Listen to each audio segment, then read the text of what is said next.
Hello friends, कैसे हैं आप लोग। मैं फिर से आप लोगों के बीच आ गया हूं एक अपने टॉपिक को डिस्कस करने के लिए। वो टॉपिक कौन सा है, चलिए जल्दी से मैं टॉपिक का नाम बता दे रहा हूं। और उस टॉपिक से आप लोग बहुत अच्छे से परिचित हो, डेली लाइफ में उसको फील भी करते हो। तो वो आपका है कि modes of transfer of heat. मतलब हीट को कितने तरीके से हम लोग आगे बढ़ा सकते हैं, ये मेथड हमको पढ़ने हैं। और ये आपने देखा भी है, पर पहले से आप इसको फील भी कर रहे हो कितने तरीके से हम लोग उसको कर सकते हो। तो हमारे पास भैया तीन तरीके के मेथड होते हैं। कौन कौन से? पहला मेथड है कंडक्शन, अभी मैं एक एक करके एक्सप्लेन भी करूंगा। दूसरा मेथड है हमारे पास कॉन्वेक्शन, और तीसरा मेथड है रेडिएशन। ठीक है, ये तीनों मेथड से हम लोग अच्छी तरीके से परिचित है, कंडक्शन, कन्वेक्शन, रेडिएशन। कंडक्शन में मॉलिक्यूल अपनी जगह नहीं छोड़ते हैं, पर एक शॉर्ट फॉर्म बता रहे, भी एक एक करके एक्सप्लेन भी करूंगा। कंडक्शन मेथड में मॉलिक्यूल अपनी जगह नहीं छोड़ते हैं, बैठे बैठे वो अपने पास आई हुई हीट को दूसरों को देते हैं, दूसरे तीसरे को देता है, तीसरे चौथे को देता है। इस तरीके से हीट का प्रोपोगेशन होता है। कॉन्वेक्शन में मॉलिक्यूल जब एनर्जी ले लेता है तो अपनी जगह छोड़ देता है। और रेडिएशन में भैया तो मॉलिक्यूल्स को मीडियम की जरूरत ही नहीं पड़ती है। भाई देखिए, दोनों में मीडियम की जरूरत पड़ती है। रेडिएशन में एनर्जी को एक जगह से दूसरी जगह जाने के लिए रेडिएशन एनर्जी की जरूरत, मीडियम जरूरत नहीं कर पड़ती है। अब देखो जरा, मैं एक फिगर के जरिए इसको मैं आपको एक्सप्लेन करूंगा कि modes of transfer of energy होता क्या है। ये आपको फिगर जैसा दिख रहा होगा यहाँ पर, ये आपका, ठीक है। देखिए यहाँ पर, ये देखो, ये आग जल रही है, ये लोहे की रॉड यहाँ से गर्म होना स्टार्ट हो रही है। देखिए ये धीरे धीरे लाल हो रही है, धीरे धीरे धीरे धीरे, ये देखो हीट इधर क्यों जा रही है। ठीक है, तो ये होता है बाई कंडक्शन मेथड। ये लिखा भी देखो कंडक्शन मेथड, कि जो रॉड का गर्म होना वो कंडक्शन मेथड शो करता है। अब देखो यहाँ से जो ऊपर हमारा हाथ गर्म हो रहा है, ये कॉन्वेक्शन मेथड की हेल्प से गर्म हो रहा है, क्योंकि यहाँ के जो एयर के मालिक्यूल हैं वो अपनी जगह छोड़ करके ऊपर की ओर जा रहे हैं। ये जो हाथ इधर साइड में रखा है वो रेडिएशन, ठीक है, क्योंकि रेडिएशन ऊपर भी निकल रहे हैं। अभी मैं आगे आपको बताऊंगा, ये जो हाथ है ये दो तरीके से हीट को ऑब्जर्व कर रहा है, और ये सिर्फ रेडिएशन, ये जो दिख रहा है ऐसे तरीके, ये रेडिएशन की हेल्प से हमारे हाथ गर्म हो रहा है। तो आई थिंक आपको एक आइडिया लग गया होगा कि what is convection, conduction and radiation इस फिगर की हेल्प से। ठीक है, अब हम लोग एक एक करके इसको हम लोग एक्सप्लेन करते हैं। इसको हम लोग एक और तरीके से अच्छे से एक्सप्लेन कर सकते हैं। एक और फिगर है हमारे पास, उसको भी आपको दिखाई दे रहे हैं। ये वाला, ये आप बहुत आसानी से तो लोग समझ जाएंगे। ये देखिए, ये एक केतली, एक बर्तन हमारे पास जिसमें पानी हम लोग गर्म करते हैं। तो केतली का जो हत्था होता है, ये हैंडल जिस प्रोसेस की हेल्प से गर्म होता है वो होता है कंडक्शन प्रोसेस। पानी जिस प्रोसेस की हेल्प से गर्म होता है वो होता है कन्वेक्शन प्रोसेस। और इस हीटर से भाई एनर्जी तो ये बर्तन भी ले रहा है, लेकिन इसके आसपास जो एनर्जी निकलती है, इस ये होती है रेडिएशन की हेल्प से। ठीक है, ये होता है रेडिएशन। अब हम लोग नेक्स्ट बढ़ते हैं, एक एक करके अब एक्सप्लेन करते हैं। तो सबसे पहले मैं हेडिंग डाल लेता हूँ कंडक्शन मेथड। वैसे तो मैंने आपको बता दिया व्हाट इज कंडक्शन, तो लेकिन अब हम लोग एक्सप्लेन करेंगे कंडक्शन मेथड। ठीक है, इसमें होता है कि मॉलिक्यूल्स जो होते हैं अपनी जगह नहीं छोड़ते। जैसे मान लेते हैं ये मॉलिक्यूल बैठे हुए हैं सब, ठीक है, तो ये जो एनर्जी गेन करेगा, ये अपने इधर वाले को देगा, ये इधर वाले देगा, ये इधर देगा, ये इधर देगा, ये इधर देगा, ये इस तरीके से एनर्जी को आगे बढ़ाते रहते हैं। इसमें कोई भी मॉलिक्यूल अपनी जगह नहीं छोड़ता है। ठीक है, तो इस प्रोसेस को बोलते हैं कंडक्शन प्रोसेस। इसी में दो वर्ड हम लोग पढ़ने के मिलते हैं। कौन कौन से दो वर्ड हम लोग पढ़ते हैं? दो क्या तीन पढ़ लो, क्या दिक्कत है। एक वेरिएबल स्टेट, एक हम लोग पढ़ेंगे स्टेडी स्टेट, और एक हम लोग पढ़ेंगे टेम्परेचर ग्रेडियंट। ये भैया तीन जो वर्ड हैं ये अपने आप के बहुत इंपॉर्टेंट वर्ड हैं, इस पे ध्यान देना है आपको। ठीक है, बहुत आसान है। सपोज करो मैंने एक रॉड ले ली है और इसको आप क्या कर रहे हो, इस एंड को आप हीट कर रहे हो। ठीक है, इस एंड को आप हीट कर रहे हो, क्या होगा, ये हीट धीरे धीरे इधर की ओर बढ़ेगी। यहां पर मैं क्रॉस सेक्शन बना दे रहा, क्रॉस सेक्शन ये बना दे रहा, एक क्रॉस सेक्शन ये बना दे रहा। तो क्या करेगा, ये वाली हीट को पहले ये क्रॉस सेक्शन लेगा, ये क्रॉस सेक्शन अपने पड़ोस वाले क्रॉस सेक्शन को हीट देगा, पड़ोस पड़ोस वाले को, इस तरीके से हीट आगे बढ़ेगी। ठीक है, अब यहाँ पे होता क्या है, ध्यान समझिए। यहाँ पर ये रॉड ऐसे ही रखी, खुले में रखी है। इसका मतलब क्या हुआ, ये जो रॉड का ये फर्स्ट जो क्रॉस सेक्शन है ये वाला, ये जब हीट को लेगा तो हीट जब आगे ट्रांसफर करेगा तो कुछ हीट एटमॉस्फेयर में चली जाएगी, टोटल तो हीट आगे ट्रांसफर नहीं कर देगा क्योंकि ये तो खुला रखा हुआ है। तो उससे क्या होगा कि इसका टेम्परेचर और इसका टेम्परेचर में कुछ कमी आएगी, दोनों सेम नहीं होंगे। ठीक है, तो उस जब हम इस रॉड को खुला रख देते हैं, जब हीट का आगे ट्रांसमिशन होता है, क्रॉस सेक्शन अपने नेक्स्ट क्रॉस सेक्शन को हीट ट्रांसफर करता है, इसमें दोनों क्रॉस सेक्शन के जो आपके टेम्परेचर है डिफरेंस आता है, तो उस स्टेट को बोलते हो वेरिएबल स्टेट। ठीक है, मतलब उस रॉड के जितने क्रॉस सेक्शन होंगे उनका टेम्परेचर जो होगा एक जैसा नहीं होगा, उस स्टेट को बोलते हैं वेरिएबल स्टेट। अब सपोज करो इसको हम लोग इंसुलेटेड पन्नी से ऊपर उसको ढक दें, अब क्या होगा, ये हीट पूरी की पूरी इधर ट्रांसफर कर देगा, ये पोड़ो पूरी पूरी अपने नेक्स्ट वाले को ट्रांसफर कर देगा। तो एक समय ऐसा आएगा कि इस रॉड का जो टेम्परेचर है वो कांस्टेंट हो जाएगा, यानी कि हर एक क्रॉस सेक्शन का जो टेम्परेचर है वो कांस्टेंट हो जाएगा। उस स्टेट को बोलते हैं स्टेडी स्टेट। ठीक है, और टेम्परेचर ग्रेडियंट भैया होता है कि temperature difference in per unit distance, यहाँ पे देखो लिखे दे रहे हैं, temperature difference in per unit distance. ठीक है, जैसे मान लेते हैं इसका टेम्परेचर T1 है, इसका टेम्परेचर T2 है, और दोनों के बीच में x डिस्टेंस है, तो टेम्परेचर ग्रेडियंट क्या हो जाएगा, T1 minus T2 upon x। ठीक है, ये आ जाएगा। ये तीन वर्ड आपको समझने थे वो मैं आपको बता दिया।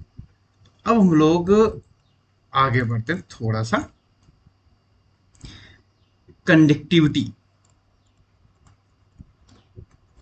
कंडक्टिविटी ये इसको बोलते हो कोफिशिएंट ऑफ कंडक्टिविटी जिसको बोल देते हो। ठीक है, ये छोटा सा है लेकिन बहुत इंपॉर्टेंट है। देखो ये मैंने ले लिया एक टुकड़ा, ठीक है, ये मैंने टुकड़ा ले लिया, ये फर्स्ट फेज है, ये हॉट फेज है, ये हॉट है, ये आपकी कोल्ड है, इसका टेम्परेचर T1 है, इसका टेम्परेचर T2। इन दोनों के बीच में x डिस्टेंस है। ठीक है, इसमें जो हीट ट्रांसफर होगी हॉट सरफेस से कोल्ड सरफेस की तरफ, जो हीट का ट्रांसफर होगा Q, वो डायरेक्टली प्रोपोर्शनल होगा सबसे पहले एरिया की। ये जो मान लेते हैं इसका एरिया A, फिर होगा कि दोनों सरफेस में कितना टेम्परेचर डिफरेंस है, क्योंकि टेम्परेचर डिफरेंस ही डिसाइड करता है कितनी हीट आगे ट्रांसफर होनी चाहिए। ठीक है, फिर है दो कंडीशन ये हो गई, फिर है Q डायरेक्टली प्रोपोर्शनल T, मतलब कितने समय के लिए आप उस हीट को ट्रांसफर कर रहे हो। ठीक है, उसके बाद Q जो है वो इनवर्सली प्रोपोर्शनल है X, क्यों, क्योंकि ये रॉड खुले में रखी है, इसको जितनी हीट दोगे वो धीरे धीरे यहाँ पे आएगी तो जरूर, लेकिन कुछ एटमॉस्फेयर में भी चली जाएगी। इन तीन चारों को कंडीशंस को मिक्स कर देते हैं, directly proportional A T1 minus T2 small t upon x, यहाँ पे कांस्टेंट लगा देते हैं, Q equal to KA T1 minus T2 small t upon x। ठीक है, ये हमारे पास एक फार्मूला आ गया जहां के क्या है, ये के है आपका कोफिशिएंट ऑफ कंडक्टिविटी। यहाँ पे के क्या है आपका कोफिशिएंट ऑफ कंडक्टिविटी। बस यही चीज आपको ध्यान देनी है। कभी क्या पूछ लेते हैं कि डिफाइन कोफिशिएंट ऑफ कंडक्टिविटी, तो उसकी कोई ये डेफिनेशन नहीं भैया, डेफिनेशन बनाना चाहोगे तो यहीं से बनेगी, लेकिन बस आपको ये फिगर बना देना, ये सब पूरा आपको दिखा देना है। ठीक, उसके बाद छोटा सा वर्ड आपको एक और देखने को मिल सकता है, हीट करंट। अब ये भैया क्या होता है, ये बवाल क्या आ गया। जैसे आपको पता है कि चार्जेस पोटेंशियल डिफरेंस की वजह से फ्लो होते हैं। यहाँ पे लिख देते हैं as we know that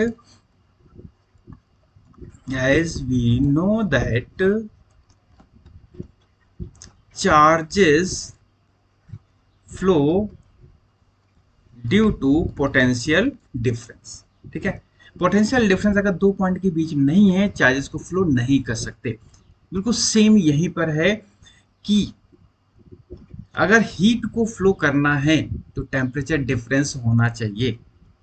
ठीक है, यानी कि हीट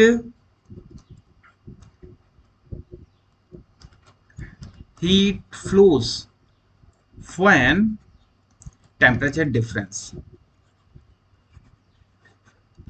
इज अवेलेबल। ठीक है,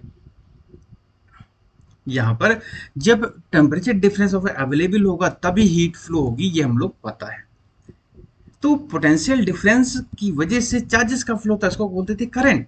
यहाँ पे टेम्परेचर डिफरेंस की वजह से हीट फ्लो होगी तो उसको बोलते हैं हीट करंट। ठीक है, तो यहाँ पे टेम्परेचर डिफरेंस की वजह से जो हीट फ्लो होती है वो क्या कहलाती है, हीट करंट कहलाती है। बस, ठीक है, इसको हम लोग H equal to Q by T भी लिख सकते हो, जैसा भी आपको मन है। ठीक है, तो हीट करंट आपको समझ में आ गया कि टेम्परेचर दो पैसे मान लेते हैं, ये पॉइंट है ये पॉइंट है, दोनों पॉइंटों के बीच टेम्परेचर डिफरेंस है। ठीक है, तो इन दोनों के बीच में जो हीट फ्लो होगी तो उसी को बोलते हैं हीट करंट। बस, कोई ज्यादा नया नहीं। तो अब हम लोग दूसरे मेथड की तरफ बढ़ते हैं, कॉन्वेक्शन।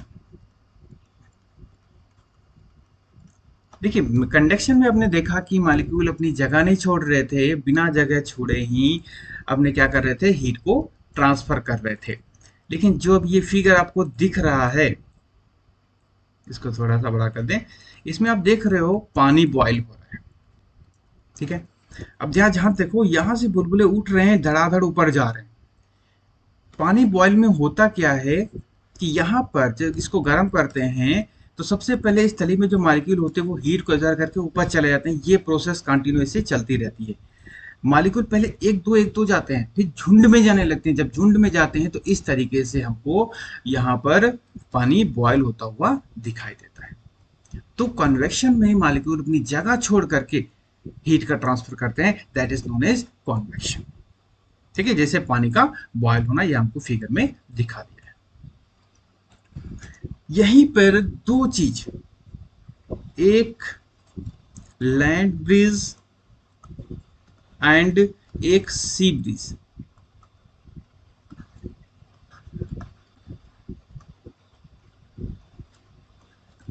सी ब्रिज, ठीक है, एक लैंड ब्रिज, एक आपका सी ब्रिज, ये आपको पढ़ने को मिलते हैं।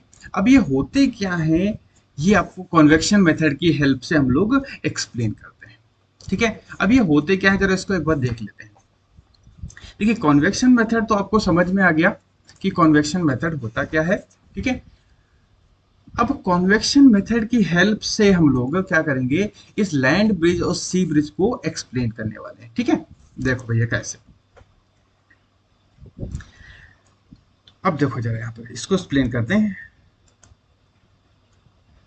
ठीक है, देखो सपोज करो ये एक पानी है, वाटर है यहाँ पर। ठीक है, और ये हमारा क्या है, यहाँ पर लैंड है, जमीन है। ठीक है, आराम समझिएगा।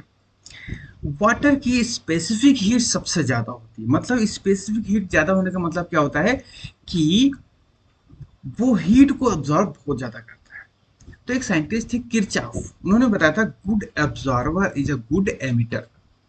ठीक है, जो चीज अच्छी तरीके से हीट को एब्जॉर्ब कर सकती है वो चीज उतने अच्छे तरीके से चीज को एमिट भी करती है। दिन के समय में सबसे पहले डे की बात कर लेते हैं। दिन के समय में क्या होता है कि हीट इस पर भी अप्लाई हुई, हीट इस पर भी अप्लाई हुई। ठीक है, तो दोनों ने हीट को एब्जॉर्ब कर लिया। इसकी कैपेसिटी होती है ज्यादा वाटर की, और इसकी कैपेसिटी नहीं होती लैंड की। तो क्या करता है, हीट को बहुत जल्दी एब्जॉर्ब कर लेता है, फिर क्या करता है, रिलीज करने लगता है। तो ये अभी भी एब्जॉर्ब कर रहा है। अब जब रिलीज करेगा तो क्या होगा, यहाँ के पास के जो एयर के मॉलिक्यूल है वो हीट को एब्जॉर्ब करेंगे, गर्म होकर कहाँ चले जाएंगे, ऊपर की ओर चले जाएंगे। यहाँ के मॉलिक्यूल ठंडे हैं। ठीक है, तो अब ठंडे मॉलिक्यूल यहाँ की जगह भरने के लिए क्या करते हैं, ठंडे मॉलिक्यूल इधर की ओर आ जाते हैं। तो ये चक्कर धीरे धीरे ऐसे चलता रहता है, धीरे धीरे ये चक्कर चलता रहता है। मतलब दिन के समय वाटर से लैंड की तरफ जो हवा चलती है उसको बोलते हैं सी ब्रीज। और रात में जस्ट अपोजिट हो जाता है। रात में क्या होता है भाई, सन की किरणें वाटर में बंद हो जाती हैं। लैंड ने क्या किया, सारी एनर्जी तो एमिट कर दी थी, तो इसका टेम्परेचर डाउन हो गया। अब क्या करता है, ये एनर्जी को एमिट करता है। ठीक है, तो मालिक्यूल यहाँ के गर्म हो जाते हैं, गर्म होकर ऊपर उठेंगे, गर्म होकर जो ऊपर उठेंगे, इधर के मालिक्यूल ठंडे हैं तो ये इधर की ओर आने लगता है। यानी कि डे के समय में जो हवा चलती है वो वाटर से लैंड की तरफ चलती है, और नाइट के समय जो हवा चलती है वो लैंड से वाटर की तरफ चलती है। ठीक है, तो इसको बोलते हो सी ब्रीज और इसको बोलते हो लैंड ब्रीज। बस, दिन के समय वाटर से लैंड की तरफ हमको ठंडी हवा महसूस होती है, जब हम यहाँ बैठे होते हैं ठंडी हवा दिन के समय महसूस होती है, उसको बोलते हैं सी ब्रीज। और रात में जब हम लोग बोलते हैं तो वही हवा कम गर्म लगने लगती है, that is known as land breeze. ठीक है, ये कभी कभी लिखने के लिए आ जाता है। अब हम लोग नेक्स्ट बढ़ते हैं। तीसरा तीसरा हमारे पास जो मेथड है वो है रेडिएशन। ये कोई ज़्यादा बताने की ज़रूरत नहीं है, ऑलरेडी आपको पता है। जरा इसको हम एक फिगर की हेल्प से देखते हैं। देखो भैया,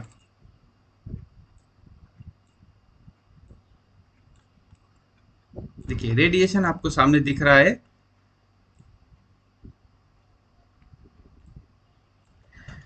सन, ये हमारा जो है,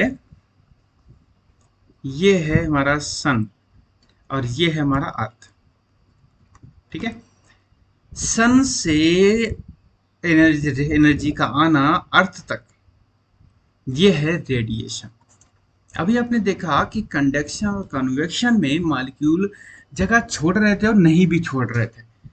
तो उन दोनों में ये क्लियर हो गया कि वहां पे एक मीडियम चाहिए एनर्जी को ट्रांसफर होने के लिए। बट रेडिएशन मेथड में ये बिल्कुल तरीके से हट जाता है कि यहाँ पर मीडियम की जरूरत नहीं पड़ती है। तो सन से लाइट का हमारे पास तक आना, that is through radiation process. ठीक है, बस बाकी तो खास ज्यादा उसमें कुछ है नहीं। अब एक क्वेश्चन आ जाता है, जैसे मैंने आपको पहले फिगर दिखाया था, वो फिगर में फिर से ला दे रहा हूं यहाँ पर। वो फिगर है आपका कुछ इस तरीके से, इसको मैं थोड़ा सा बड़ा कर देता हूँ, दिए। ठीक है, अब देखो क्वेश्चन आता है कि जब हम आग के ऊपर हाथ रखे होते हैं और आग के हाथ साइड में हाथ रखे होते हैं, तो दोनों में कौन सबसे ज्यादा गर्म हो जाता है, क्यों? तो क्वेश्चन है भैया, ये हाथ सबसे ज्यादा मोर हीट, सबसे ज्यादा हीट को एब्जॉर्व करेगा, ये लेस हीट को एब्जॉर्व करता है। क्यों? क्योंकि यहां तक हीट इसके पास दो तरीके से आ रही है, एक रेडिएशन प्लस कॉन्वेक्शन, और इसके पास तक सिर्फ हीट आ रही है रेडिएशन की हेल्प से। तो जब दो प्रोसेस से हीट इसके पास आ रही है तो सिंपल सी बात है कि यहाँ पर इसका हाथ ज्यादा हीट को ऑब्जर्व करेगा, यहाँ पे कम हीट को ऑब्जर्व करता है। ठीक है, तो आई थिंक आपको अच्छे समझ में आ गया होगा modes of transfer of energy. तो आज के इस वीडियो में हम लोग इतना ही रखते हैं। नेक्स्ट वीडियो में हम लोग Newton's law of cooling, Stefan law, Wien's law, जो भी लॉज होते हैं वो पढ़ेंगे। तो आज हम लोग के इस वीडियो में इतना ही रखते हैं, लेकिन सबसे पहले भैया सभी लोग लाइक भी कर दीजिए, शेयर भी कर दीजिए, एंड सबसे ज़रूरी सब्सक्राइब भी कर दीजिए, क्योंकि इससे चैनल पे आपका सपोर्ट बढ़ता है। ठीक है, तो अगर कोई चीज़ आपको समझ में नहीं आती है तो आप कमेंट करके पूछ सकते हो, मैं आपके लिए अवेलेबल हूँ, आपकी प्रॉब्लम को दूर करूँगा। तो इसी के साथ ही फिर लेते हैं विदा आपसे, मिलेंगे नेक्स्ट वीडियो में। तब तक टेक केयर एंड बाय।